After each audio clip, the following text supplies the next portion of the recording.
Hello, I'm Stan Stoliker, and we're at the Global Fund Forum at the HubCulture Pavilion here in gorgeous, beautiful Bermuda.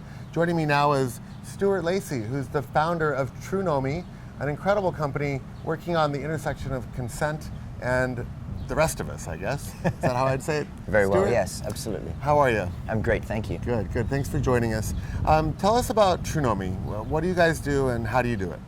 It's great, thank you. Well, Trunomi really is in the business of recognizing that the data that we all create, whether it be for the financial markets or a Fitbit or your smart device, increasingly we all have rights, title, and possibly interest in the data we create. And much of that data is now subject to privacy laws, which means that companies that try to use it need more and more often consent or permission to really release the value of that data.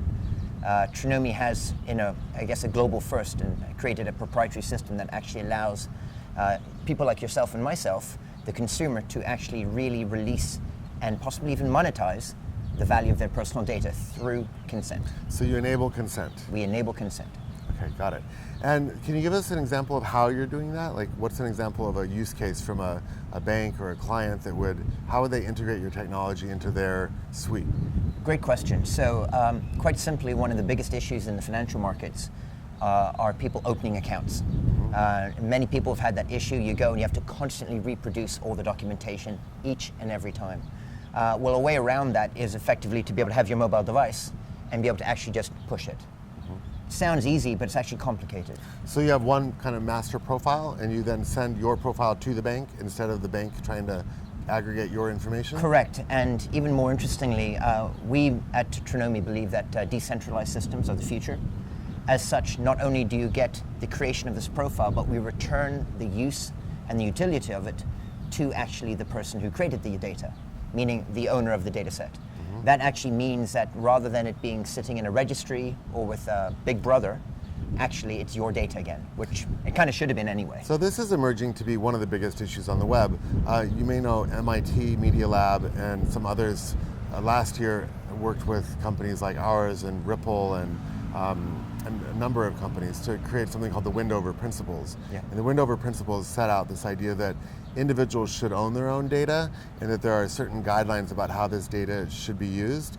Is Trunomi sort of following the Windover principles, and how are you enabling, or how do you plan to enable individual data ownership? Because the world isn't quite ready yet, or it's not quite there from a technology standpoint to where Windover wants it to be, because you just can't spin up a VPN for every single user in a network. Correct. How are you guys moving toward that ideal? It's a good question. I think Windover and groups like yourself at MIT, they're doing a fantastic job. I think agreeing standards and some kind of homogenization of how we all treat it is critical.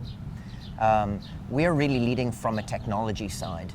And one of the things that we really believe is critically important is, as people recognize that you have a title or right or interest to your data, that we then find ways in which that can be then communicated or shared outbound. And that is the kind of standards you're talking about. In the financial markets, we talk about that with identification, credit card data, that kind of data. But it extends much further, as you know, healthcare. You could be talking about any other kind of vetting or identity system whereby you're trying to prove that you are who you say you are. And that just comes down to counterparty, which is, do I know who I'm dealing with? Yeah. The old days of buying meat from your butcher and then paying at the month end are gone because he knew you or you knew him.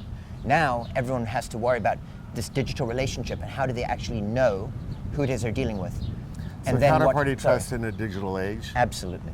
Right. Yeah. So talk to me, let's talk for a second about the culture of your company. I love Trunomi, partially because it's like us, based in Bermuda. Right. And I feel like there's a very small band of companies that are tech companies who have their home here, but who have a global footprint. And you guys are really one of those companies. Talk to me about the culture of being based in Bermuda, but then having one foot in Silicon Valley and the other foot in London. How does that work? I could not have been more blessed to have actually founded the company here. The access to amazing world-class advisory board members, the depth and pool of talent, access to capital, and then an immensely long-standing and very high-quality regulatory infrastructure puts Bermuda as a jurisdiction which is unparalleled, I think, for a launch of our kind. Our access to legal talent, financial and other talent is also very deep here. Great connections, fiber optics, etc. We kind of joke Even about though it. it's in the middle of the ocean. Well, you know, we joke about it, but we say we're kind of like the new Bermuda Triangle. It's Silicon Valley, Bermuda, and London is the new triangle. I love it. And it's been really exciting. You know, people laugh. Everyone wants to come here and do due diligence on us, which we welcome. But you know, when you get down to actual business, you're 4 hours between London and 4 hours between the Valley. Yep. Less than 2 hours into New York. Fantastic connectivity and a really strong regulatory and legal environment, which means that the rule of law here is extremely important. Right. And that is befits a company that's working in, especially in our space. Yeah, I've always thought Bermuda had a bit of that legal infrastructure that the British built with some of the entrepreneurialism that the Americans built. That's right. That's So- right. Classic natural fit. So I noticed on your phone you have this Minecraft thing. I don't know if we can zoom in on this, but tell us about this, because I think this goes into the idea of, I saw this and I thought Silicon Valley, this is a digital company, we've got a sticker, it's even like kind of, you know, suggesting Minecraft. Tell me a little bit about this, and how do you guys reach out and build relationships with your customers using these little kinds of tricks? So if I'd been actually prepared for that question, I actually would have brought one of the figurines. So we 3D print these Trunomians. They're small, they're custom skinned, but the idea is one of the lessons I learned a long time ago is do what doesn't scale. When you're a small company, you can. So we actually give custom gifts to all of our first customers, the important people that help Trunomi along, and we call them and ourselves Trunomians. And being a Trunomian means that not only do you enjoy the great culture that we're building at the company, but you feed back into the culture. As an example, everyone who's now got one of the figurines is traveling the world, taking socialized photos of the Trunomian and pouring them into our Pinterest and Instagram site, which means that we're getting this kind of fun brand awareness. But being a Trunomian goes further. You know, our culture is really one of transparency, one of understanding our place in the digital age. And Minecraft was a natural fit because in Minecraft, my son has taught me at least, you kind of build the world in your image. You are at the root, perhaps, of your experience in that world. You can construct and deconstruct based on your ability to control. And isn't that kind of funny that perhaps what we're doing, your digital ID route, your ability to port who you are, is actually very much in correct flux with where Minecraft stands. So we actually think it was a perfect natural fit for us. So just as we wrap up here, talk to me about growth. Like, what are the metrics of the company? What are your growth targets? I know that you guys are growing fast. Tell me what's happening in that front, and how are you guys approaching the capital markets to be able to fund your growth?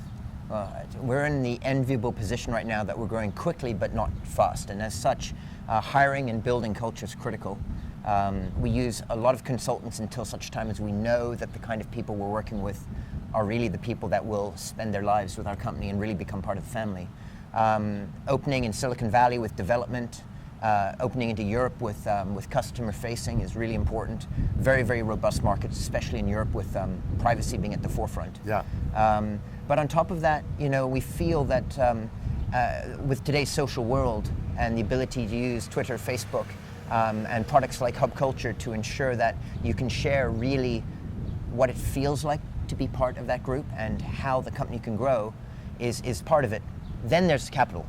And we're very pleased to say, and I can't release just the details just yet, but within a couple of weeks we'll have closed our next large financing round.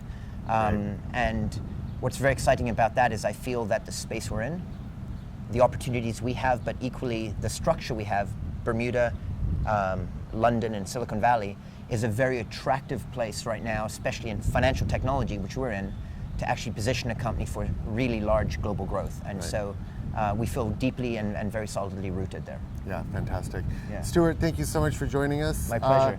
I'm Stan Stolniker at the Terrace Pavilion for HubCulture here in Bermuda at the Global Fund Forum.